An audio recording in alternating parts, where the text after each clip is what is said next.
गेले काही महिने मी मुख्यमंत्र्यांशी काही एक दोन विषय. अरे तू उभा काय खुर्ची दे ना, खुर्ची दे.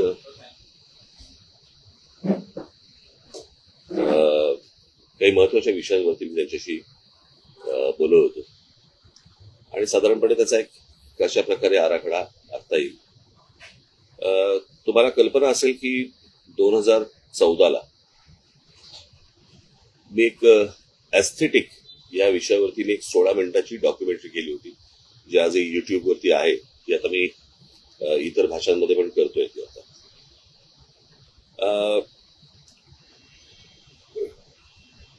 टाउन प्लॅनिंग आणि या सगळ्या गोष्टी ह्या माझ्या तशा आवडीचे विषय.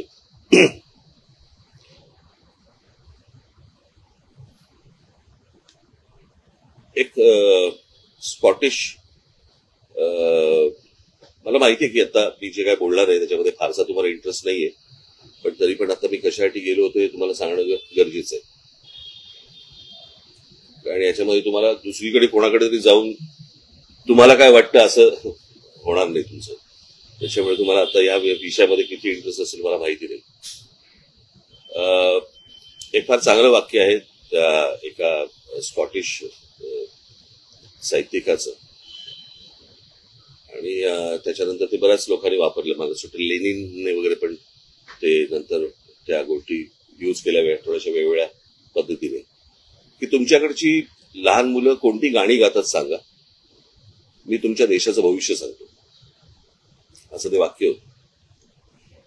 मला थोडंसं ते बदलावं असं वाटतं. आणि ते बदललेलं वाक्य असं आहे की तुमच्याकडे ट्रॅफिकचा तुम्ही केऑस दाखवा किंवा तुमच्याकडची ट्रॅफिकची परिस्थिती दाखवा, मी तुम्हाला तुमच्या देशाचं भविष्य सांगतो. आज मुंबई ही जी शहर आहेत, खास करून मुंबई, ठाणा, पुणा, नाशिक, नागपूर, संभाजीनगर किंवा इतरही आपली अनेक शहरं जी उभी राहत आहेत, यातल्या बऱ्याचशा सगळ्या शहरांमध्ये आज खूप मोठ्या प्रमाणावरती रिडेव्हलपमेंटची कामं मोठ्या प्रमाणावरती उभी राहत आहेत आणि सरसकट सर्रास सगळ्या ठिकाणी ह्या गोष्टी होत आहेत. त्याच्यामध्ये प्रचंड मोठ्या प्रमाणावरती अनधिकृत गोष्टी पण होत आहेत. आज जिकडे 50 माणसं राहत होती त्या ठिकाणी 500 माणसं राहायला आली आहेत एका जागेत. माणसं वाढली आहेत, त्यांच्या गाड्या वाढल्या आहेत, ट्रॅफिक वाढलाय आणि ते सगळ्या गोष्टी रस्त्यावरती आल्या. म्हणजे साधारणपणे 26 जुलैला जो पाऊस पडला होता तो साधारणपणे काहीतरी चुकत नसेल तर काहीतरी 900 इंच वगैरे काहीतरी पाऊस एका दिवसात पडला होता. परवाचा पाऊस साधारणपणे 400 इंच वगैरे पडला, बरोबर ना. या 400 इंचामध्ये जर ज्या प्रकारचा केऑस आपण मुंबई उपनगर आणि इतर आजूबाजूच्या शहरांमध्ये बघितल्यानंतर आपल्याला लक्षात येईल की रस्ते कमी आहेत, ट्रॅफिकला शिस्त नाही, कोणी कुठेही गाड्या पार्क करतायत, काहीही चालू आहे. आणि अशा परिस्थितीमध्ये याचं जर उत्तर आता सापडलं नाही किंवा याच्यावरती जर समजा आता काम नाही केलं राज्य सरकारने, काय झालंय, आपण कबूतर, हत्ती आणि इतर गोष्टींमध्ये आपण इतके अडकलोय की या ज्या मूलभूत समस्या ज्या आहेत याच्याकडे कोणाचंच लक्ष नाही. म्हणजे लोकांना गाड्या पार्क करण्यासाठी म्हणून ज्या पार्किंग लॉट जे उभे करायला पाहिजेत सरकारकडनं किंवा महानगरपालिकेकडनं, काही केलेत, नॅशनल भागले, पण लोक तिकडे जात नाही.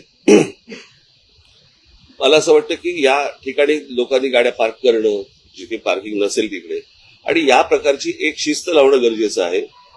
अनेक ठिकाणी ज्या बाहेरच्या राज्यांमधून लोक आलेत, बाहेरच्या प्रदेशामधून लोक आलेत, जे आज ओला आणि इतर टॅक्स्या आणि रिक्षा आणि सगळ्या गाड्या चालवत आहेत, त्यांना माहितीच नाहीये या शहरांमध्ये काय प्रकारची सिस्टीम असली पाहिजे, कुठे गाड्या पार्क केल्या पाहिजे, कुठे लावल्या पाहिजे. डबल पार्किंग करत असतात, नो पार्किंग मध्ये लावत असतात, कुठेही लावत असतात. आणि त्या दृष्टिकोनातनं मी एक छोटासा आराखडा आज मी मुख्यमंत्र्यांना दिला. त्या प्रकारे आता तिथे मुंबई पोलीस कमिशनर, त्याच्यानंतर मला असं वाटतं ट्रॅफिकचे जॉईंट सीपी कुंभारे साहेब, अशा सगळ्या लोकांना तिकडे बोलवलं होतं आणि तिथे ती बैठक झाली. आणि मी काही नमुने त्यांना, आपण आवाज येणार,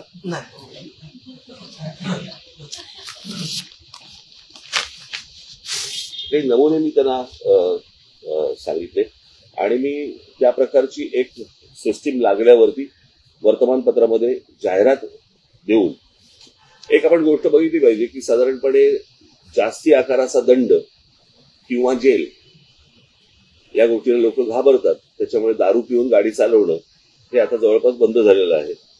बरोबर. आता काही गोष्टींची शिस्त लावण्यासाठी म्हणून काही तुम्हाला उपाययोजना कराव्या लागतात. मला असं वाटतं ती गोष्ट ट्रॅफिकसाठी पण होणं गरजेचं आहे. अनेकदा आपल्याकडे नो पार्किंगचे बोर्ड लावलेले असतात, कोणी वाचत नाही, कोणी पाहत नाही, काही नाही. आणि त्याच्यातला एक सोपा मार्ग म्हणून मी काही गोष्टी आता मुख्यमंत्र्यांकडे पण दिल्या, सीपींकडे पण दिल्या, जॉईंट सीपींकडे पण दिल्या आणि त्याच्यावरती आता वर्किंग ते करून पुढच्या काही दिवसांमध्ये साधारणपणे एक मोठे मी 2014ला मी सांगितलं होतं की छोटी छोटी जी मैदानं आहेत त्या मैदानांच्या खाली तुम्ही साधारणपणे 500 गाड्या, 800 गाड्या, 1000 गाड्यांचं पार्किंग होऊ शकतं. आणि त्या प्रकारची टेक्नॉलॉजी जगभर आहे. मैदानं जाणार नाही, ती पार्किंग झाल्यावरती मैदानं तशीच्या तशी इंटॅक्ट राहतील. मुलांना खेळण्यासाठीची जी मैदानं आहेत ती मैदानं कुठेच जाणार नाही.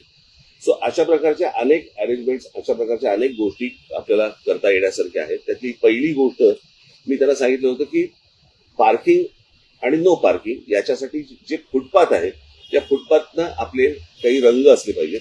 याच्यावरती म्हणून मी तुम्हाला जस्ट अशा प्रकारचा हा नो पार्किंग रेड आणि ब्लॅक म्हणजे तुम्हाला साधारणपणे अंदाज येईल. हा साधारणपणे मी आता इथलेच फक्त फोटो काढून मी जस्ट मला दाखवले या प्रकारचे की इथे गाड्या पार्क करायच्या नाहीत आणि केल्या तर काय प्रकारचं त्यांना शासन होऊ शकतं किंवा काय प्रकारचं त्यांना दंड आकारला जाऊ शकतो यावरती आता मला असं वाटतं राज्य सरकार त्याच्यावरती काम करते. त्याचे एक जनरल त्यांना आखण्यासाठी म्हणून कुठे कुठे पार्किंग असू नये, मुंबईचा मॅप घेता किंवा ठाण्याचा मॅप घेता, पुण्याचा घेता, हे त्यांना सोपं करावं म्हणून. आणि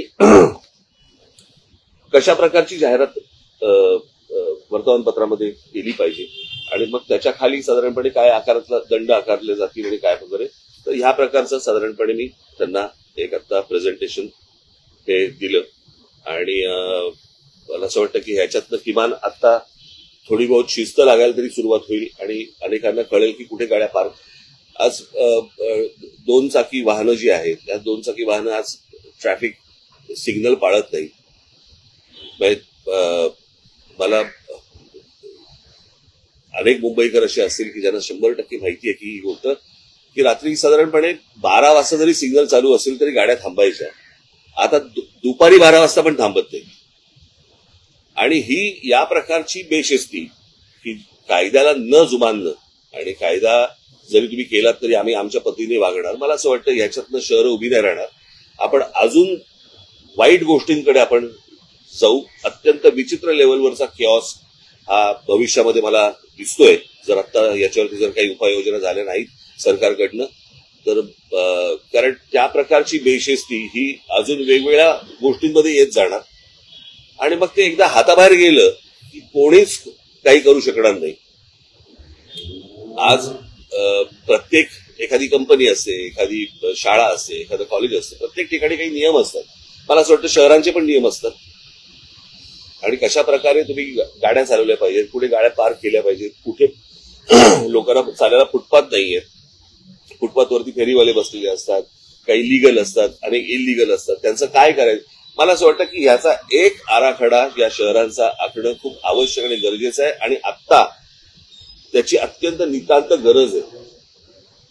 कारण ते जर समजा आता मी मगाशी सांगितल्याप्रमाणे जर हाताबाहेर आता गेलेलंच आहे, परंतु आता तरी आटोक्यात आणता येईल, पण याच्या पुढे अजून काही वर्षानंतर ते हाताबाहेर जाणार आणि ते तुम्हाला कोणालाही आवरता येणार नाही. आणि या गोष्टींसाठी म्हणून अत्यंत गंभीर अशी ही बैठक आता मी मुख्यमंत्र्यांबरोबर मी करून आलो आणि पुढच्या काही दिवसांमध्ये त्यांच्याकडनं काही रिझल्ट घ्यायला सुरुवात होतील. अशी पार्किंग लॉटचं सांगितलं ना मी आता, ते 3 एक पार्किंग लॉट्स आता एक मुंबई शहर, मुंबई उपनगरामध्ये 2 अशाने सुरुवात करणार आहेत आणि मग त्याच्यानंतर त्याचं त्या गोष्टी वाढत जाणार आणि वाढवल्या जातील आणि कंपल्सरी तिकडे पार्किंग केलं जाईल.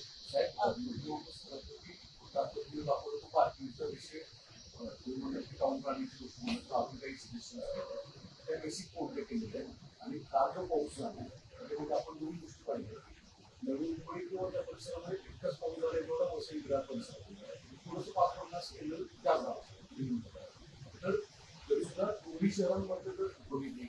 मी काही त्यातला तज्ज्ञ नव्हे. मला असं वाटतं जी लोक तज्ज्ञ आहेत त्यांना सरकारने बोलवलं पाहिजे आणि आपल्याकडे अशा प्रकारचे तज्ज्ञ अनेक आहेत की जे यामध्ये सजेशन सरकारला देऊ शकतात. फक्त हे वॉर फुटिंगवरती तातडीने याच्यावरती उपाययोजना होणं गरजेचं आहे. कळलं का? आणि मला असं वाटतं की याच्यावरती मी काही नावं सजेस्ट करीन, आपणही काही नावं सजेस्ट करा जे आपण सरकारला सांगून आपण ही गोष्ट करून घेऊ शकतो.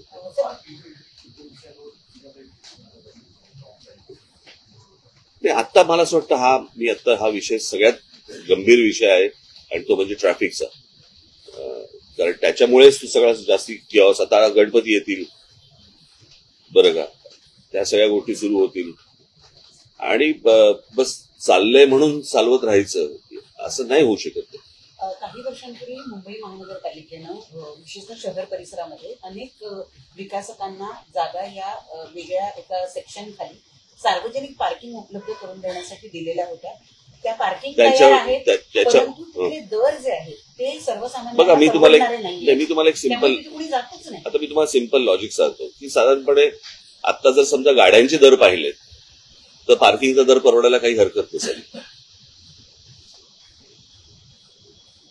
तुम्ही जर गाड्यांचे आता सगळे दर बघा ना आता काय आहेत ते, आणि साधारणपणे महिन्याला 2,000 आणि महिन्याला 1,500 आणि महिन्याला असे जर समजा 3,000 समजा असतील, बरोबर आहे, तुमची गाडी सेफ राहते, गाडी रस्त्यावरती त्रास देत नाही. सगळ्याच गोष्टी फुकट नाही मिळू शकत ना. मग जर समजा आपण तसं जर बघायला गेलं तर समजा आता एखाद्या भागाचं समजा आता आपण असं पकडूया की साधारणपणे दादर भागामध्ये स्क्वेअर फुटाचा भाव काय चालू आहे, काय 70-80 हजार रुपये स्क्वेअर फूट चालू आहे ना. मग रस्त्यावरती जी गाडी तुम्ही पार्क करता तो किती स्क्वेअर फूट घेता, ते स्क्वेअर फुटात मोजायचे का आता? असं करून नाही चालणार ना. मला असं वाटतं प्रत्येकाने या गोष्टींचा विचार केला पाहिजे. प्रत्येकाने याचा अर्थ माझ्या सकट सगळ्यांनी, मे बी काय दुसऱ्यांना फक्त बोटं दाखवतो अशाचा भाग नाहीये. प्रत्येकाने या गोष्टीचा विचार केला पाहिजे. ही बर्बाद होतील शहरं आणि आता आपण बर्बादीकडे चाललेलो आहोत. कशाचा पायपोस कोणात नाही. आज मुंबईमध्ये एवढ्या एजन्सीज काम करत असतात, म्हाडा आहे, मुंबई महानगरपालिका, इतर सगळ्या, कोणाच्या एकत्र बैठका होत नाहीत. आपण दरवेळेला सगळ्या गोष्टी विनोदाने म्हणत असतो की हे खणून गेले की हे येतात, मग हे खणून जातात, मग ते हे आपण विनोदाने बोलतो. पण मला असं वाटतं की ह्याचा एकदा काहीतरी सोक्षमोक्ष लागला पाहिजे ना. उत्तम उदाहरण म्हणजे परवा तो मोलोचा जो प्रकार, तो काय झाला, ती तिरकी झाली. बरं, मी आता हे गेले अनेक वर्ष सांगतोय, रोज या शहरांवरती माणसं आदळत आहेत, रस्ते मोठे होत नाहीयेत, इमारती वरती चाललेले आहेत. नाही, मी आता त्या सीपींशी पण मी तेच बोलत होतो की आता हे तुमचा काय तो सी लिंकला तिथे त्या ब्रिजकांडीच्या इकडे एक पार्किंगचा लॉट केला होता, तो काही प्रेशरने काढायला लावला.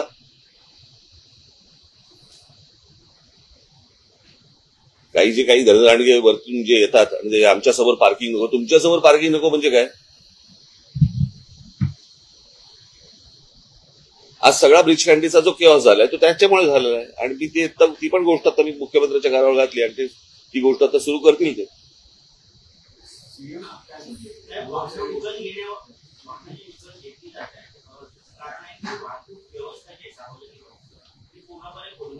नाही, मी परत तुम्हाला तेच सांगतो ना, म्हणजे ह्याचं कारण येणारी माणसं जी आदळतात त्याच्यामुळे ना.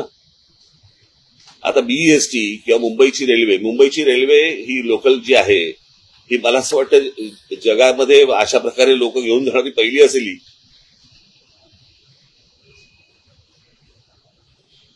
ज्या प्रकारे लोक रोज लोकलमधनं प्रवास करतात हे थक्क करणार आहे. त्याच्यातही तुम्ही रोज रेल्वे चालू आहे. पण मी माझा मूळ मुद्दा येतो की ही माणसं येणारी थांबवली पाहिजेत. तुम्हाला बाहेरच्या राज्यांमधली बाहेरची शहरं ही तुम्हाला डेव्हलप करावी लागतील. माणसं येणं थांबवणं गरजेचं आहे, त्याशिवाय हे प्रश्न सुटणार नाहीत. पण त्यातल्या त्यात आता मला असं वाटतं जेवढ्या गोष्टी आपल्याला हातात शक्य आहेत तेवढ्या तर गोष्टी केल्या पाहिजेत. मी दरवेळेला सांगत असतो की बाबा 4 प्रकारच्या जमिनी आहेत. एक आहे मुंबई महानगरपालिकेची, एक आहे राज्य सरकारची, एक आहे केंद्र सरकारची आणि एक आहे खासगी. या तिन्ही जागांच्या वरती झोपडपट्ट्या होतात. खासगीवरती गोदरेजची तशी तशी इंटॅक्ट लँड आहे, कारण त्याला आईबाप आहे. आपल्याकडे कुंपणच शेत खात आहे.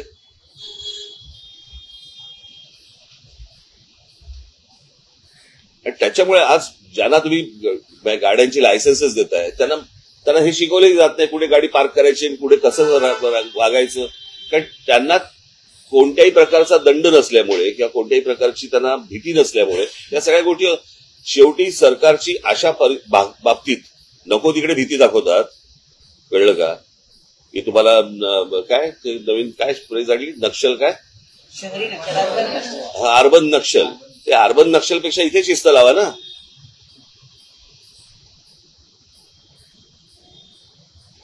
इथे गरजेचे आहेत.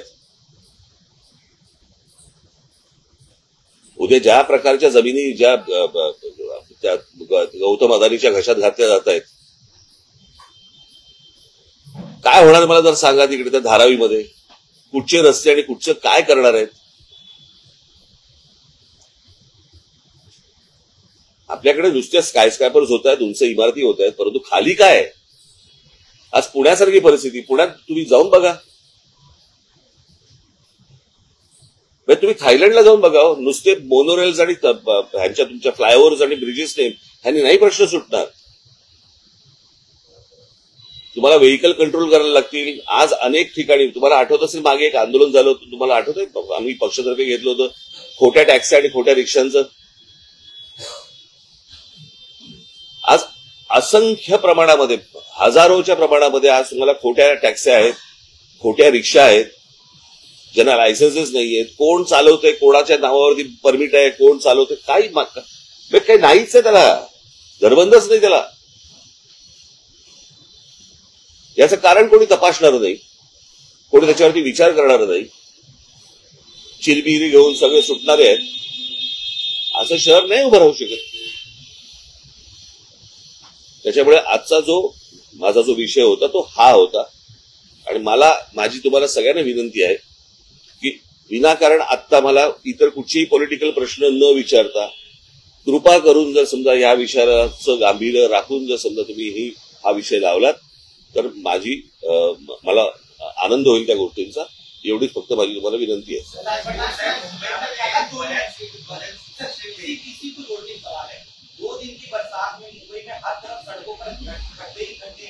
एक दिन में 442 पॉटहोल्स रिपोर्ट हुए हैं, कंक्रीट करने का दावा किया गया, लेकिन लोग खड्डों में गिर रहे हैं. एक डेथ भी हो गई मुंबई में. आज ही कई लोग मी तुम्हाला एक गोष्ट सांगू का, रस्ते बनवणे हा साधारणपणे धंदा आहे. बरोबर? धंदा कशा अर्थाने बोलतोय मी, की टेंडर काढायची, रस्ते बांधायचे, ते खराब झालेच पाहिजेत. याच्यामध्ये सगळा जो नेक्सस आहे ना, तो सगळा तसाच येतो की याच्यामध्ये ते खराब झाले पाहिजेत. खराब झाले की लगेच ते खड्डे बुजवायचं टेंडर निघतं आपल्याकडे. आपल्याकडे तो जो कोणी कॉन्ट्रॅक्टर असेल त्याला कुठच्याही प्रकारचं पनिशमेंट होत नाही. खड्डे बुजवायचं कॉन्ट्रॅक्ट निघतं, त्याच्यात करप्शन होतं, पुन्हा नवीन रस्ते बांधण्यासाठी परत नवीन टेंडर होतं. हे ज्या प्रकारचं जे चालू आहे, गेली अनेक वर्ष सुरू आहे ना, या सगळ्या गोष्टींना लोक त्रासलेले आहेत. त्या खड्ड्यातनं जात आहेत, त्याच्यामध्ये अनेक लोक मृत्युमुखी पडत आहेत. परंतु जे करतायत त्यांनाच वारंवार निवडून दिलं जात आहे. आता त्यांना जर समजा पटत असेल की बाबा हे घ्या किती काही खड्ड्यात घाला नाही तर कशातही घाला, हे आपल्याला मतदान करणारच आहेत, हा जर विश्वास असेल, तुम्हाला आयुष्यात चांगले रस्ते मिळू शकत नाहीत. करणाऱ्याच लोकांना जर समजा तुम्ही वारंवार निवडून देणार, कसे रस्ते तुम्हाला चांगले मिळणार? त्यांना असं वाटतंय आम्ही जे करतोय ते बरोबर करतोय. त्याच्यामुळे 400 खड्ड्यांचं काय घेऊन बसलात तुम्ही? आणि हा विषय फक्त मुंबईचा नाही आहे, हा सर्व शहरांचा विषय आहे. फक्त काय आहे प्रॉब्लेम, जे बाहेरच्या राज्यांमधून येतात त्यांना महाराष्ट्रातले खड्डे दिसतात, फक्त त्यांची राज्य खड्ड्यात गेलेली दिसत नाही. सारखं चॅनलवरती आपलं दाखवायचं की मुंबईमध्ये काय झालंय आणि महाराष्ट्रामध्ये काय झालंय, बाकीच्या राज्यांमध्ये काय झाले ते एकदा बघा. बरोबर बोलतोय ना मी?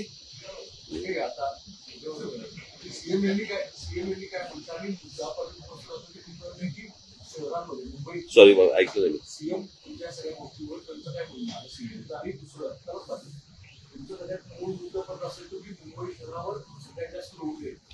मुंबई शहरावरती नुसता लोड नाही येतोय, तो ठाण्यावरती येतोय, तो पुण्यावरती येतोय, तुम्ही महाराष्ट्रातल्या सर्व शहरांवरती येतोय तो. हा एकट्या मुंबईवरती येत नाहीये. याचं कारण ज्या प्रकारे लोकप्रतिनिधींनी ज्या प्रकारे जागृत राहायला पाहिजे त्या प्रकारे ते होत नाही. प्रत्येक जण ते कसं आहे, पूर्वीच्या काळी एक ते वाक्य होतं ना, इंच इंच लढू, तसं आता लोकप्रतिनिधींचं एक वाक्य झालेलं आहे, इंच इंच विकू. त्या सगळ्या इंच इंच विकण्यामध्येच यांचा डेव्हलपमेंटला कोणाचाच विरोध नाहीये, पण त्याला कुठच्याही आकार उकार नसताना केलेली डेव्हलपमेंट ही तुमच्या अंगाशीच येणार. काय होतंय, आपण हे पिल्लू इकडे इकडे इकडे वरती काय झालं, माईक एवढा आहेस तू, काय झालं? काय ह्याचं नाव रायनो काय? राहू दे. बोलताना सुरुवात केली म्हणजे इतके सगळे गंभीर विषय असताना काल अजून एका पत्राचं खूप चर्चा होते की आता महाराष्ट्रात स्वराज जयंती साजरी व्हावी शासकीय याच्यानुसार अधिकृतनुसार. हे सगळे विषय, या सगळ्या विषयांवर मूळ विषय बाजूला पडतोय. दरवर्षी पाऊस, दरवर्षी तेच होतं आणि इतक्या मोठ्या विषयामध्ये हे विषय मूळ मला तुम्हाला हेच सांगायचंय, जे तुम्ही करणार नाही आहात, कळलं का? हे विषय आले की दाखवू नका, वादच होणार नाहीत. ज्यांना वाद घडवायचे आहेत, जर समजा तुम्ही त्याला फारसं महत्व दिलं नाही तर हे वाद होणारच नाहीत. हे जाणून बुजून केल्या जातात गोष्टी. मला एक गोष्ट कळली नाही, तुमच्या घरात जर समजा एक 4 उंदीर झाले तर त्याचं काय करता तुम्ही? बरोबर ना? नाही, गणपतीचं वाहन आहे म्हणून ठेवतो का आपण? नाही ना. मग असे कोण जैन लोक आहेत की जे कबुतरावरती बसून फिरायला जातात? काय त्या कबुतरांचं? बरं, फक्त कबूतर मेली नाही पाहिजेत, माणसं मेली चालतात. एवढी आज रेल्वे खाली माणसं जात आहेत, इतर सगळी काय आपण त्याला खड्ड्यांमध्ये माणसं जात आहेत. माणसांपेक्षा कबूतर महत्वाचे आहेत. पण मला माहिती होतं की तो पॉलिटिकल सगळा विषय आहे, राजकीय विषय, आणि त्या राजकीय विषय तशाच प्रकारे त्यांना तो लावायचा होता की जेणेकरून, आणि त्याच्यात त्यांना लक्षात आलं की ह्यांच्याकडनं काही रिस्पॉन्स मिळत नाहीये. कारण आम्हाला माहिती आहे की कुठे रिस्पॉन्स द्यायचा एवढं तर आम्हाला कळतं की नाही. आणि हे मी आत्ता जे सांगितले हे खरं तर मूळ विषय आहेत. या मूळ विषयांकडे आपण सगळे दुर्लक्ष करतो आणि नको त्या गोष्टींमध्ये आपण भरकटत जातो. आता 2 दिवस पाऊस पडला म्हणून तुम्ही पाऊस दाखवलात.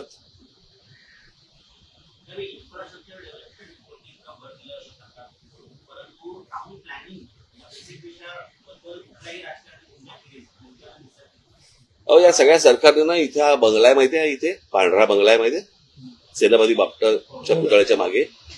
हा, तो मोडकांचा बंगला आहे. ते इंजिनियर मोडक, त्यांना रोज येऊन नमस्कार केला पाहिजे. हे माहीम, दादर, वडाळा, हिंदू कॉलनी, परळ, नायगाव, हे सगळं टाउन प्लॅनिंग हे त्या मोडकांनी केलंय ब्रिटिशांच्या काळात. त्यांच्या नावाने तो मोडक सागर आहे.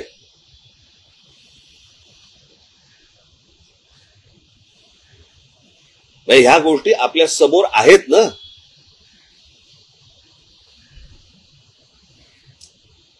आणि मला प्रश्न पडतो की हे कोणीतरी येणार, बाहेरून येणार आणि हे आम्हाला प्रश्न विचारणार काय मुंबईची परिस्थिती झाली आहे म्हणून.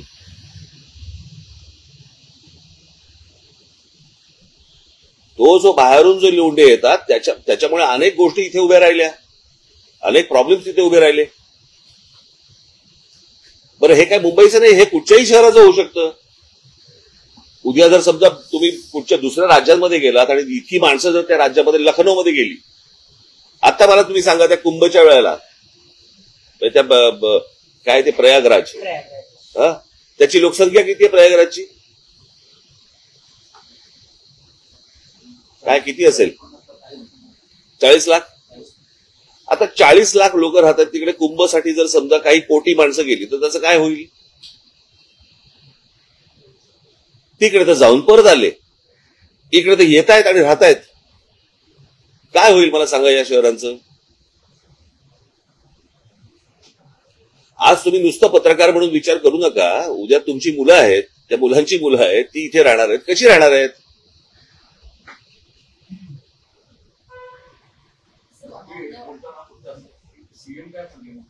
सांगितलं ना मी करणार म्हणून. हे मी पहिल्यांदाच मला असं वाटतं सुरुवात करतानाच सांगितली होती. काय सुरुवातीला बोलताना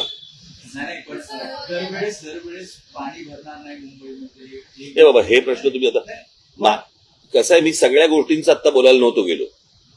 मी आता बेसिक विषय होता तो म्हणजे ट्रॅफिक आणि रिडेव्हलपमेंटमुळे होणारं वाहनांची रस्त्यावरती येणं. हा आता सगळ्यात मोठा गंभीर विषय आहे. अनेक गंभीर विषय आहेत, त्यातला हा एक गंभीर विषय तो मी आता बोलून आलो.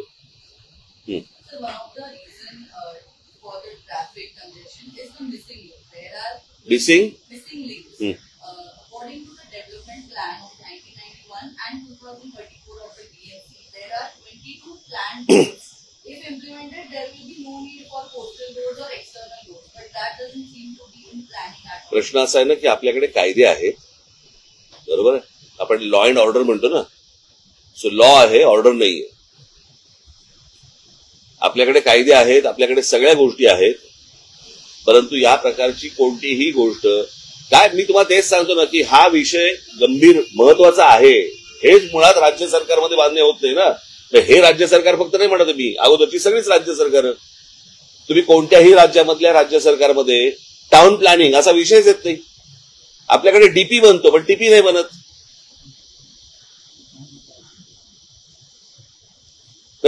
सरकार बसणार त्याच्यावरती डेव्हलपमेंट प्लॅनवरती.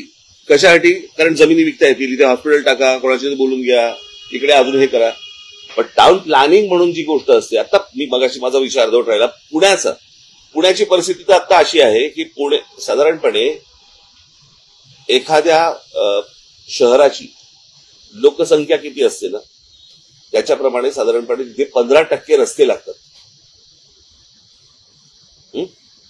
आता पुणे शहराची परिस्थिती अशी आहे की तिकडे साधारणपणे 7 का 8% फक्त रस्ते आहेत. कारण रस्ते जुनेच आहेत. ह्या बाजूनी पुणे वाढतंय, पण पुण्यात जर समजा बघितलं तर रस्ते तेवढेच आहेत. त्या ठिकाणी आज मुंबईमध्ये रस्ते तेवढेच आहेत. त्या ठिकाणी जर समजा तुम्हाला इमारती येत गेल्या आणि 50च्या ठिकाणी 500 माणसं आली, कसं होणार मला जरा सांगा. आता माझी सीपी पण तेच बोलवतो. तुम्ही मला असं वाटतं की मला तुम्ही सीपीना भेटा एकदा या विषयामध्ये. ते म्हणाले की तिकडे आता जे हे काय तुमचं झालं ना फिनिक्स आणि ते सगळं काय, कोण तो अजून कोण, इंडिया बुल्स वगैरे, त्या लोकांना सांगितलं होतं की तुम्ही इमारती आतमध्ये घ्या, रस्ता वाढवता येईल वगैरे. काही नाही, लक्षच नाही. आणि संध्याकाळी म्हणे तिथे त्या रस्त्यावरती अचानक 6-8 हजार गाड्या बाहेर पडतात.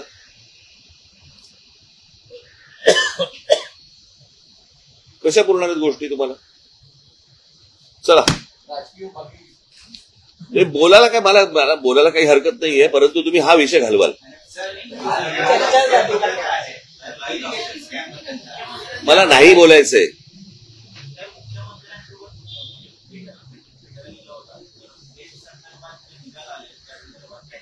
मी वाचलं काय आहे ते, काय आहे ते.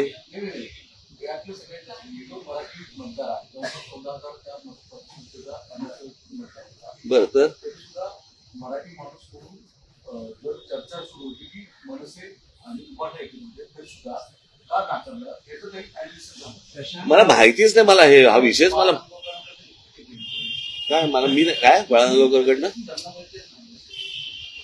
अहो प्रश्न असा आहे त्या निवडणूक आहेत ना, त्या स्थानिक निवडणूक आहेत काय, ते पतपेढी वगैरे काहीतरी असंच काहीतरी ना.